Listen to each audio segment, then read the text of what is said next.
marami, no? Yung favorite mo, no? Yung nasa tiyan ka pa lang, marami kang favorite, di ba? Oo. Ano pa yung mga favorite mo? Ice cream? Biryani? Jollibee? Madami ikaw gusto pagkain ng buntis ka. Si mama. Ha, ikaw yung ha? Oo, ang dami, no?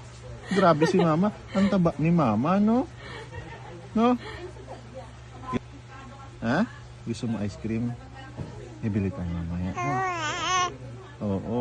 Ilan ba gusto mo? Ilan daw, madam? Dami? Ang dami naman na mauubos mo yun. Oo. Ubus mo. Anong flavor? Mangga? Gusto mo mangga? Oo, masarap mangga. Ang dami mong kakainin. Tatabi masarap yung iba, ha? Ha? Paano may pagkain ka sa susunod na araw, no? Huwag mong bibigyan si ate, ha? Ha?